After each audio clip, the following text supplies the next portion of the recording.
When I'm not expertly diffusing every situation where a girl is angry with me with those 3 simple words, just calm down. I like to answer questions that I get on YouTube, so let's get to it. All the time when I get an idea for a composition or a chord progression and start to work on it, it takes a lot of time because I always think about theory, like where did I borrow the chord from or something like that, and it really makes me frustrated because in my head, the idea seems good. Any tips? So I think this is that rare situation where music theory can actually sometimes be hurtful to you. And I know a lot of people are like, music theory is stupid because, I don't want to think about these chord progressions, I just want to let the magic happen. I think that's really dumb. Overall, you want to know how things work is like an important part of being any, kind of competent musician.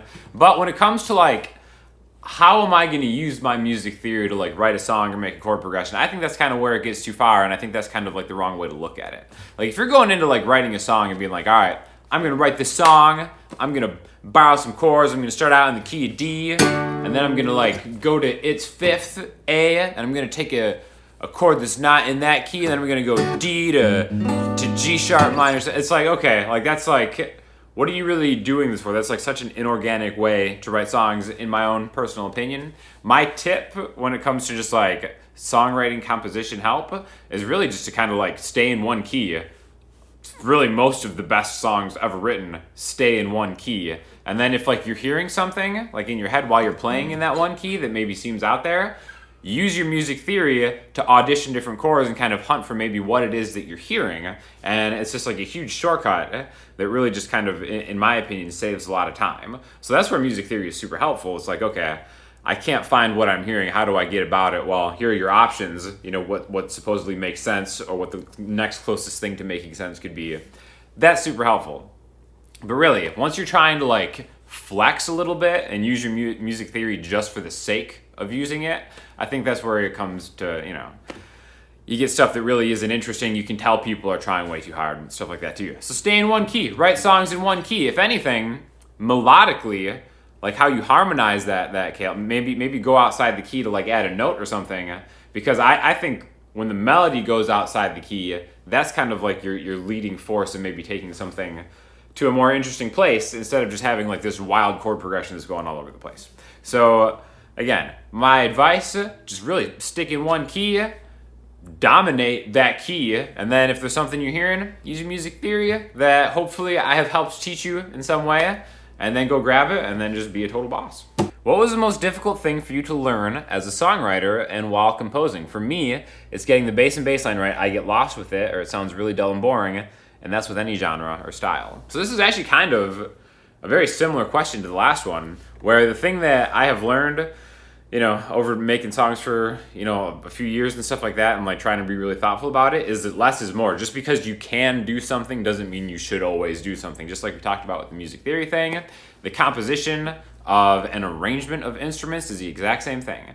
Like, you learn guitar, maybe you learn bass and piano and drums, so then every single song that you do, and I was guilty of this at first, is like, all right, well, this is going to be the drum part, this is going to be the bass part, this is going to be the electric guitar, this is going to be the second electric guitar, acoustic guitar is going to be in there. Once you start getting all that stuff in, it becomes an absolute mixed nightmare, which, makes you think that, oh, well, I just suck at mixing. I can't, I need to learn all this, and then it's like a daunting thing, having to learn all this mixing stuff and how to EQ everything and compress everything to get it to find its own space, when really the arrangement of the track has been suffering all along. I think once I started thinking more about the arrangement of where the instruments should be, chord voicing wise, like if I'm playing like a G chord and I know there's going to be a guitar part, instead of playing a G bar chord or something that has, 6 different strings played, well, maybe I just want to take something that, maybe a G in its 3rd, and then kind of have its own space, almost as like a form of,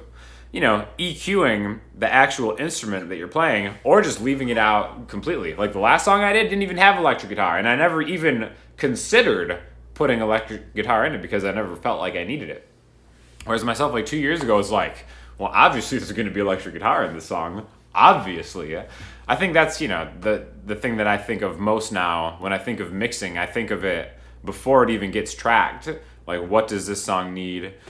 Trying to keep it simple. Simple is almost always better. So, again, that's my advice to totally some of the best songs out there. are really, really dense arrangements that have a bunch of stuff in there. But I think if you are starting out and you're finding yourself struggling, just really try taking things away and trying to make those certain components and elements sound as full as you can, and then maybe just kind of add stuff into taste after that. Excuse me, but what do you mean by down a string? That may be absolutely obvious to you, but not to me.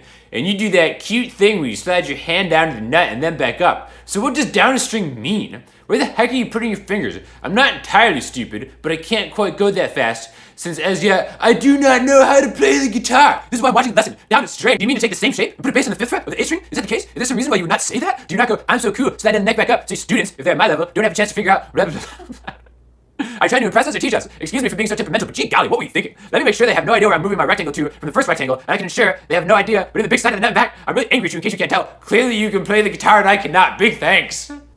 One of the longer Salty Blues comments of the week. What do I mean down a string? What could I possibly mean if I'm on the E string? What could down a string possibly mean? What could it mean? What does down a string mean? During music pause, Sean fixes hair, classic. Great song. Question, are there any guitar pedal categories that you are partial to? Yeah, so I definitely had to leave the hair fix in that last video.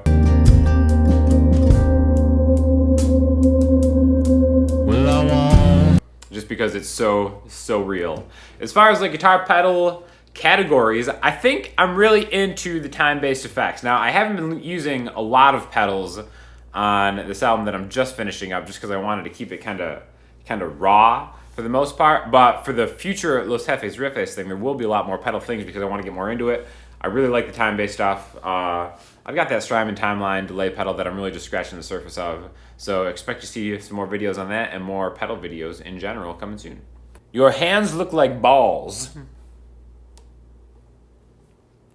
Did your album already come out or are you still working on it? So with the release of that last track I did last week, that is going to be the final song on the album. I still have to go back and maybe kind of do another couple run-throughs on just the mixes of some of the other ones, but I think this album is probably wrapped. Hopefully I will get it up by the end of the month is my goal. I'll definitely alert you guys to that. In the meantime, I did take that Overcast kind of cover remix that I did, and I put that up on Spotify, which I will link you to below if you want to check that out.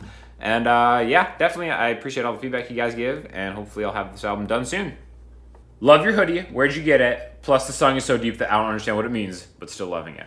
Oh, thank you for noticing the hoodie. I got this on the merch store. And out of all the stuff on the merch store, because again, I go through this company that really kind of sets the prices, and like for some of them, it's like, why is this so expensive? But the t-shirt hoodie, this thing right here, I think is actually like pretty good value. So definitely check out the merch store if you want to help support the channel, because this is my favorite article that I've ordered from my own merch store. So please join the party.